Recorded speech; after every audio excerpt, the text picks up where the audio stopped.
Hey folks, here we are, episode 7. Calling this one 7-11.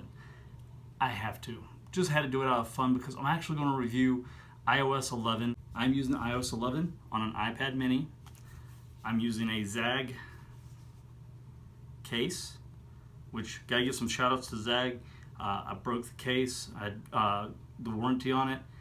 Didn't cost me anything to have the warranty put on it, and they replaced it at no charge, even though it's about 10-20 days over the year mark. They were fantastic.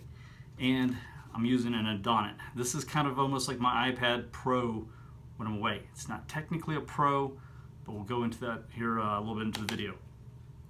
So, as I said the last time that I did a review of hardware, on with the show.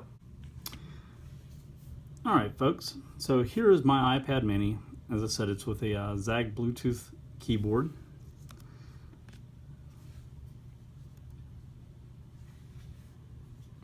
I find this extremely useful. You've seen the keyboard. I'm going to pull it in so that you have a better view of the screen. A little bit so that you'd have a better view of the screen. And I'm going to use the keyboard as much as possible so that you don't have my fingers in the way.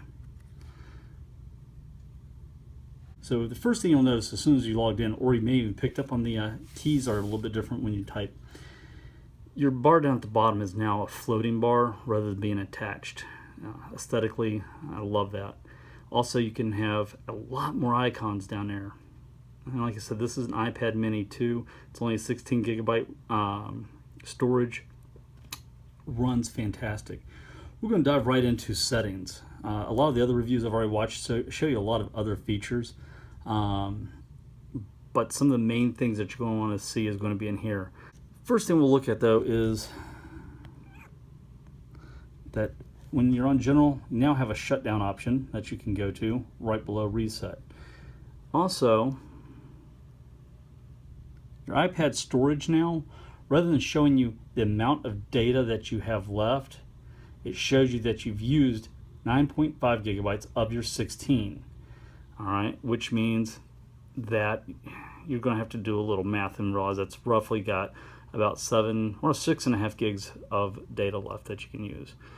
You'll also notice that now it will show you your recommendations of how to clean up or offload apps.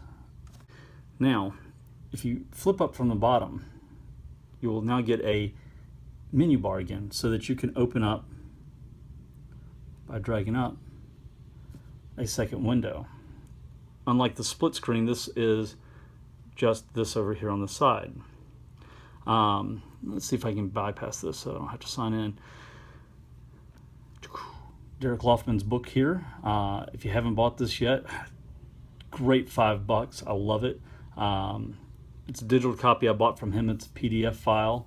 Real nice book. Give him a little. So now if I tap to the side there, that'll slide off. But then when I come back in, bam, there's Mr. Laufman's artwork again. Great story. Like I said, I love it. My character Growl looked way too much like him. That's why I'm not doing that particular storyline. So we take him off.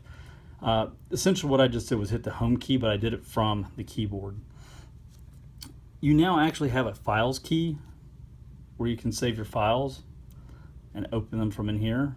I have not set anything up in there, so we won't waste a lot of time with it, but it is one of those features that makes us much more like a computer now. Okay, Command Tab is a shortcut button. This you're going to have your keyboard with. So like I said, this is giving you a little more of a look into using the keyboard and not just the iOS 11, multiple things here. So we can go right over to Procreate. Hey, look, it is going to be the city from Capes and Cloaks. So you get a little bit of a background here. Originally he was just going to take off from the city and be gone, and we wouldn't deal much with it. But I decided to stay in there. Now let's see how well I can do this. So Adonit Dash, this pin here, can't see it real well, but I will put the links, turn it on, the little green light comes on. Here's the amazing part. Everybody talks about hand rejection. I'm going to show you right now my hand is on the screen and I can draw. Look at that, I'm scribbling right over top. My hand is touching the screen. Now, I'm not worried because I can take that right off, but that to me is just a fantastic feature that I can sit here and draw just like I would on a Pro. So when I'm out traveling, I don't take my nice iPad Pro with me, 12.9, tablet, because that's functionally my computer. I don't have a computer in the house anymore. I don't work on computers. I do everything off of a tablet. But I do carry this with me. Then when I'm done with the pen, click it off, the red light comes on to show you that it's now powered off. So that is my traveling Apple Pencil that I use.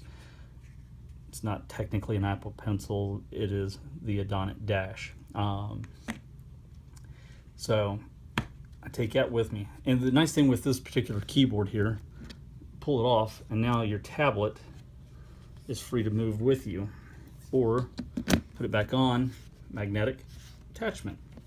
So I'm hitting Command Tab again and I can go back through my open files and go back to my home screen that way. So let's see this. This is your new, where you pull up all your menus. This would be your multifunction where you take 4 fingers and brush up. If you want to start closing down files, long press and you get the X. Tap the X and you can turn off each individual. I can adjust my brightness, my sound. If I long press, it becomes a large button for me to control. Sound, tap, goes back. Same with your features here. Nice thing with the Adonit Dash is it is not Bluetooth. It is just an active stylus powered. You do have to charge it, but if I'm in airplane mode, it still works. So if you're traveling, what have you, and you turn everything off, I still have the feature of coming back, green light on, my stylus will still work. Touch back here, turns it off, touch again, goes back to your home screen. This is the beta test. iOS 11 is not able to be downloaded without being in beta. I have done beta tests before where I was not, where I had a lot of issues. I've had absolutely no problem even with the beta. I did not like iOS 10, so it's not just a fanboy going, oh, they never make mistakes, Apple's wonderful. iOS 10 I hated. I didn't like the TV app. It didn't work. I have children that I rely on that to keep them entertained when I'm doing business or what have you. Yeah, you can see all the stuff that I'm into here. So, and there's my feedback app. I give them a lot of feedback over the things that I think work and things that I don't think work. But overall,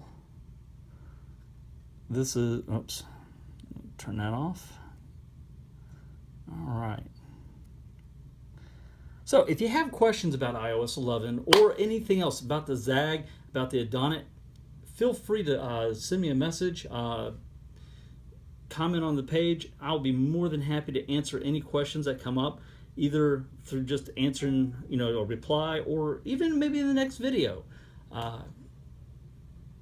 So that, all right, so that brings us to the end of the take 3. This brings us to the end of the review of iOS 11. We'll switch back over to me being on camera so I can say goodbye to everybody. Okay, so that was my review on iOS 11. You also got to see a little bit of the keyboard that I use, the case, the Adonit Dash, and Procreate in that. I hope you found the review and the tips helpful, and that is all for today. We'll pick up tomorrow with changes, and as always, this is to be continued.